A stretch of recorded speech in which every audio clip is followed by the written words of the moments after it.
Hello traders, welcome back to another video. और आज की इस वीडियो में हम एक ऑप्शन बाइंग की बेहतरीन सी स्ट्रेटजी के बारे में सीखने वाले हैं। तो इस वीडियो को एंड तक जरूर देखिएगा। अगर आप चैनल पर नए हैं तो चैनल को सब्सक्राइब जरूर कर लेना। देखिए, ऑप्शन बायर पैसा कब बनाता है? ऑप्शन बायर पैसा तभी बना पाता है जब मार्केट में एक अच्छा ट्रेंड हो रहा हो, यानी कि मार्केट में या तो डाउन साइड का एक बड़ा ट्रेंड आ रहा हो या फिर मार्केट अप साइड में बहुत तेजी से जा रही हो, तभी ऑप्शन बायर का एक अच्छा पैसा बनेगा। तो आज की इस वीडियो में आपके लिए जो कंफर्मेशन मिलेगा, मतलब ट्रेड के लिए जो सेटअप बनेगा, वो तभी बनेगा जब मार्केट में एक बड़ा ट्रेंड कंटिन्यू होगा। मतलब मार्केट में या तो मार्केट गिर रही होगी तेजी से या फिर मार्केट बढ़ रही होगी। और ऑप्शन बाइंग में पैसा भी तभी बनता है। तो आज की ये वीडियो ऑप्शन बाइंग के लिए बहुत ही बेहतरीन होने वाली है। तो इस वीडियो को एंड तक जरूर देखना है, ठीक है? क्योंकि ये ट्रिपल कंफर्मेशन स्ट्रेटजी है, यानी कि यहाँ पर इसमें हम यूज करने वाले 3 इंडिकेटर के कंफर्मेशन का, यानी कि 3 जब हम इंडिकेटर लगाएंगे, और वो भी मुझे लगता है कि शेयर मार्केट में सबसे बेहतरीन इंडिकेटर हैं। अगर आप 3 इंडिकेटर को लगा के जब ट्रेड करोगे तो आपके कंफर्मेशन के चांसेस या फिर प्रॉफिटेबल होने के चांसेस, यानी कि प्रोबेबिलिटी ऑफ प्रॉफिट जो होगा उसके चांसेस बहुत ज्यादा बढ़ जाएंगे। तो इस वीडियो को एंड तक जरूर देखना। तो हम बिना देरी के स्टार्ट करते हैं। देखिए, अगर और एक चीज और बता दूं, अभी हम अगर देखें, यहां पर आपको स्क्रीन पे दिख रही होगी इंडिया बिक्स जो चल रही है वो 17 के आसपास। अब देखिए, इंडिया बिक्स जब 17 के आसपास चल रही है, इसका मतलब मार्केट में वॉलेटिलिटी है। और अभी भी आप देखोगे कल के दिन ही इंडिया बिक्स लगभग 25% के आसपास बढ़ी है। तो यानी कि जब मार्केट में वॉलेटिलिटी बढ़ेगी, इंडिया बिक्स बढ़ेगी मींस वॉलेटिलिटी बढ़ेगी, तो फिर मार्केट में बड़े मूव आने के चांसेस भी बढ़ेंगे, ठीक है? वॉलेटिलिटी ज्यादा होगी। तो ऑप्शन बायर को यही तो चाहिए। मार्केट अगर साइडवेज होगी तो वो तो वैसे ही पैसा नहीं कमा पाएगा। तो मार्केट में जितनी ज्यादा इंडिया बिक्स हो, जितनी ज्यादा वॉलेटिलिटी हो, उतना ही ऑप्शन बाइंग में ज्यादा बेनिफिट होता है, ठीक है? तो इसी वजह से ये तभी स्ट्रेटजी भी काम करेगी जब इंडिया बिक्स जितना ज्यादा हो। अभी 17 के आसपास है तो परफेक्ट है। अगर इससे और ज्यादा बढ़ती है तो और ज्यादा अच्छी है। बट अगर ये बिक्स 12, 13 या 10 के आसपास आ जाती है, तब हो सकता है आपको इस स्ट्रेटजी में प्रॉफिट उतना ना मिले। बट अभी जब मार्केट ट्रेंडी होगी, वॉलेटाइल होगी, तो आपको उसमें बड़े टारगेट मिलेंगे। हो सकता है अगर आप सही से ट्रेल कर पाते हो अपने प्रॉफिट को, तो आप अपने प्रीमियम को डबल या 3 गुना भी होते हुए देखोगे इस स्ट्रेटजी के थ्रू, ठीक है? तो हम देरी नहीं करते हैं, हमने चार्ट खोल लिया, ठीक है, निफ्टी फ्यूचर का।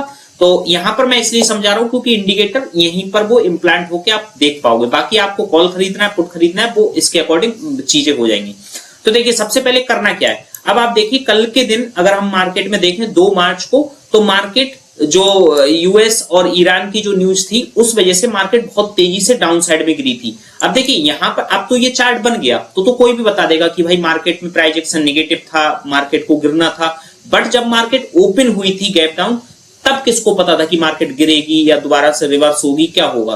तो ये चीजें हैं। तो सबसे पहले आपको करना क्या है, देखिए, पहला इंडिकेटर जो आपको इसमें चार्ट में लगाना है वो है सुपर ट्रेंड।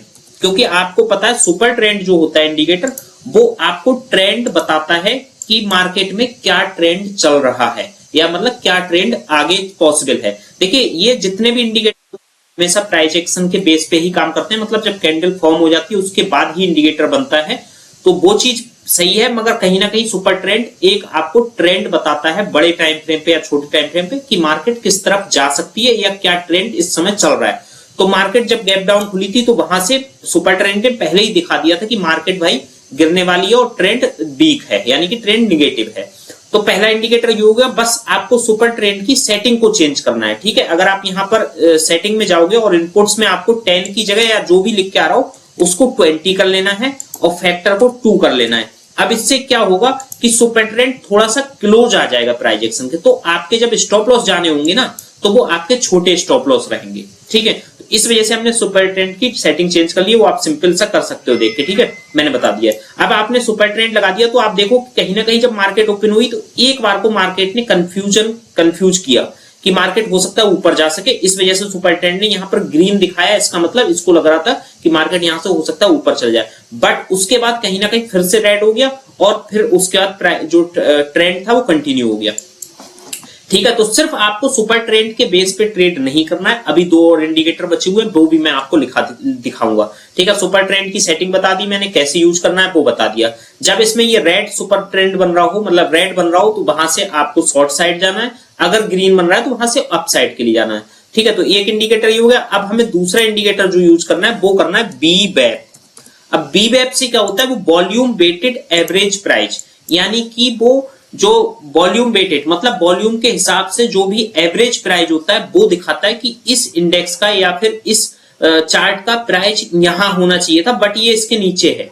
ठीक है, तो बीवेप के नीचे है, इसका मतलब भाई मार्केट निगेटिव है और मार्केट गिर रही है। अगर ये बीवेप के ऊपर प्राइस होता तो इसका मतलब कि मार्केट अपसाइड के ट्रेंड में है और मार्केट ऊपर जा सकता है। ठीक है, तो बीवेप आपने लगा लिया। अब यहां पर बीवेप के नीचे है प्राइस, बट एक चीज और ध्यान रखना है कि आपको जब इस बीवेप के कंफर्मेशन का जब वेट करना है तो हमेशा कोशिश करनी है कि बीवेप के जितने नजदीक आपको ट्रेड मिले उतना ज्यादा अच्छा है, क्योंकि बीवेप का मीन्स होता है कि अगर प्राइस बीवेप से बहुत ज्यादा दूर चला गया तो कहीं ना कहीं बीवेप के आसपास आने की कोशिश करेगा।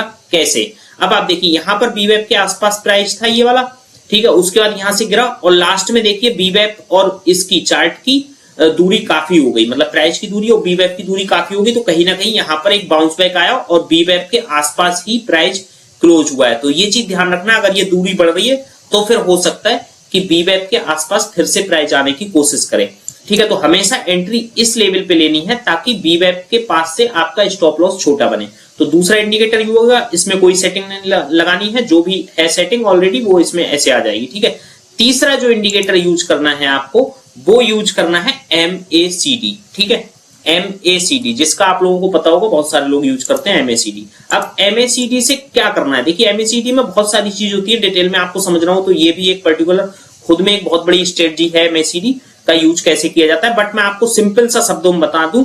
अगर ये ब्लू लाइन, जो ब्लू लाइन दिख रही है, ये ऊपर से चार्ट के ऊपर से नीचे की तरफ क्रॉस करे तो समझ लो मार्केट वीक है। अगर ये ब्लू लाइन नीचे से अपसाइड के लिए ब्रेक करे इसका मतलब मार्केट ऊपर जाने वाली है, या अंडरलाइन जो भी चार्ट देख रहे हो जिसपे बीवेप लगा, ये MACD लगा रखा है, उसका प्राइस बढ़ने वाला है। तो सिंपल सा आपको देखना है, बाकी बहुत सारी चीजों में नहीं पढ़ना है, बस इतना ध्यान रखना है ब्लू लाइन इसके ऊपर से डाउन साइड के लिए क्रॉस करे तो समझ लो फिर निगेटिव है, मतलब मार्केट वहां से गिरेगी। और अगर यहां से नीचे से ऊपर की तरफ जाए, जैसे यहां पर देखोगे कहीं ना कहीं ब्लू लाइन नीचे से अप साइड के लिए निकल गई तो प्राइस देखो वहीं ऊपर की तरफ चला गया। तो बस इतना सा ध्यान रखना है आपको। और आप इसके अब आपको तीन इंडिकेटर की कंफर्मेशन मिल रहा है। अब आपको कंफर्मेशन कहां पर मिलेगा चार्ट में वो दिखाता हूं, उसके बाद स्टॉप लॉस कहां रखना है वो आपको बताता हूं। अब देखिए यहां पर देखोगे तो सबसे पहले सुपर ट्रेंड यहां पर रेड हो गया था, मतलब इसने ट्रेंड चेंज कर लिया था, मतलब यहां पर ग्रीन था, उसके बाद यहां से रेड हो गया था। इसका मतलब सुपर ट्रेंड के हिसाब से यहां कंफर्मेशन इस कैंडल पर कहीं ना कहीं मिल गई थी। थोड़ा सा बड़ा कर लेता हूं चार्ट को। ठीक है, यहां पर कंफर्मेशन इस चार्ट पे कहीं ना कहीं मिल गई थी सुपर ट्रेंड के हिसाब से।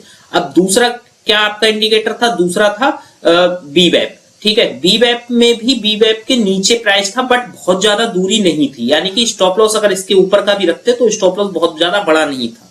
ठीक है, तो आपका दूसरा कंफर्मेशन भी यहां पर मिल गया था। तीसरा MACD। अब MACD ने तो मार्केट गैप डाउन जैसे हुई उसके एक दिन पहले ही मार्केट में बता दिया था इसी कैंडल पे MACD ने कि ट्रेंड जो है वो नेगेटिव हो चुका है, यानी कि मार्केट वीक हो चुकी है। तो इसमें तो कंफर्मेशन ऑलरेडी ही था यहां पर कि ब्लू लाइन ऊपर से क्रॉसओवर देके नीचे आ चुकी थी। तो कुल मिला के इस कैंडल पर आपको तीनों कंफर्मेशन मिल रहे थे। ठीक है, तो आप यहां पर पुट साइड के लिए या डाउन साइड के लिए एंट्री बना सकते थे। कुल मिला के आप फ्यूचर को बेच सकते थे या फिर पुट ऑप्शन खरीद सकते थे या फिर कॉल ऑप्शन को बेच सकते थे। ठीक है, अब आपको स्टॉप लॉस कहां रखना है। देखिए स्टॉप लॉस रखने के कई सारे तरीके हैं, मगर सिंपल सा मैं आपको बता दे रहा हूं, जिस कैंडल के कंफर्मेशन मतलब मिले। अब 5 मिनट के टाइम फ्रेम पे देख रहे हैं हम, क्योंकि इंट्राडे ट्रेड करना है हमें, तो ये स्ट्रेटजी को आपको 5 मिनट के टाइम फ्रेम पे यूज करना है ताकि आप बड़ा मूव कैप्चर कर सको और आपको एंट्री भी मिल पाए। ठीक है, तो आपने ये 5 मिनट, जब ये कैंडल क्लोज हो गई ये वाली, यानी कि 10:10 के आसपास जो कैंडल क्लोज हो गई, आपको कंफर्मेशन मिल गया, आप यहां पर एंट्री कर लेंगे। अब आपको स्टॉप लॉस रखना है इस कैंडल से। इस कैंडल पे तो एंट्री नहीं हुई ना, ये तो क्लोज हो चुकी, तो आप कहीं ना कहीं इस एंट्री के स्टार्टिंग पे एंट्री करोगे और आपको लास्ट 3 कैंडल के टॉप का स्टॉप लॉस रखना है या फिर डाउन साइड का स्टॉप लॉस रखना है, अगर प्राइस एक्शन ये सब ऊपर बता रहा होता। ठीक है, तो आपको क्या करना है, 1, 2 और 3, यानी कि कहीं ना कहीं आपका जो स्टॉप लॉस बनेगा वो इस कैंडल के ऊपर का बनेगा। ठीक है, ये वाली इस कैंडल के ऊपर का आपका स्टॉप लॉस बनेगा। तो आप देखिए स्टॉप लॉस आपका कितना छोटा बना है। अगर मैं यहाँ पर शॉर्ट पोजीशन के हिसाब से देखूं, आपने मान लो इस कैंडल पे आपने ट्रेड लिया और यहाँ का स्टॉप लॉस अगर आपने रखा और टारगेट आपको मिला लगभग यहां तक का, मान लो अगर आप निकल जाते हो तो 1:3 का हो गया। अब आप इसमें चाहो तो 1:2, 1:3 या फिर आप अपने स्टॉप लॉस को ट्रेल कर सकते हो। किसके बेस पे? सुपर ट्रेंड के बेस पर। सिर्फ आप सुपर ट्रेंड के बेस पे स्टॉप लॉस ट्रेल कर सकते हो, बट आपको एंट्री तभी लेनी है जब तीनों इंडिकेटर आपको कंफर्मेशन दे। अब देखिए कैसे, अब देखिए सुपर ट्रेंड कहीं ना कहीं साथ साथ नीचे आता जा रहा था, बट एक ग्रीन कैंडल आते ही सुपर ट्रेंड चेंज हो गया, यानी कि रेड से ग्रीन में आ गया। तो आप चाहो तो यहां पर इस कैंडल के क्लोजिंग पर आप अपना प्रॉफिट बुक कर सकते हो। ठीक है, इस तरीके से कर सकते हो, क्योंकि अगर आप सुपर ट्रेंड के अलावा, क्योंकि हमने सुपर ट्रेंड की सेटिंग चेंज की है, उसको नजदीक लाया है, ताकि अगर ट्रेंड जितनी जल्दी चेंज हो उतनी जल्दी हमें कंफर्मेशन मिल जाए। अब अगर हम इसको सुपर ट्रेंड की सेटिंग को कम रखते तो फिर ये सुपर ट्रेंड थोड़ा दूर रहता, तो हमें कंफर्मेशन मिलने में टाइम लग जाता, तब तक हमारा बहुत सारा प्रॉफिट वापस भी जा सकता था। तो इसलिए यहां पर आपने यहां से ट्रेड बनाई और यहां पर आप एग्जिट कर जाते तो आपको अच्छा टारगेट मिल जाता। क्योंकि अगर आप बीवेप के भरोसे बैठे रहोगे तो बीवेप तो ऑलरेडी बहुत ज्यादा दूर है प्राइस से। तो अगर आप बीवेप के क्रॉसओवर होने तक वेट करोगे तो आपका जितना प्रॉफिट बनाया था वो सारा चला जाएगा। तो सुपर ट्रेंड के बेस पे आप इसमें एग्जिट कर सकते हो 5 मिनट की टाइम फ्रेम पे, अगर कोई कैंडल क्लोज हो जाती है ऊपर या फिर ट्रेंड चेंज हो जाता है। ठीक है, तो ये सिंपल सी स्ट्रेटजी थी, आप इसको बैक टेस्ट करके भी देख सकते हो। इसका यूज मैंने भी किया था काफी समय पहले, बट मैं एक ऑप्शन सेलर हूं और पोजिशनल ऑप्शन सेलर हूं, तो मैं अभी यूज नहीं करता हूं, बट मैंने इसको यूज किया है और बेहतरीन रिजल्ट है। आप बैक टेस्ट करके भी देख सकते हो। और ये सारी चीजें थी, मैंने आपको सारी समझा दी है। अगर ये स्ट्रेटजी आपको पसंद आई हो या समझ में आई हो तो प्लीज इस वीडियो को लाइक करके चैनल को सब्सक्राइब जरूर कर लेना। और अगर आपकी कोई क्वेरी हो इस स्ट्रेटजी से रिलेटेड तो आप कमेंट करके हमसे पूछ सकते हो। मिलते हैं नेक्स्ट वीडियो में, तब तक आप सभी का बहुत बहुत धन्यवाद।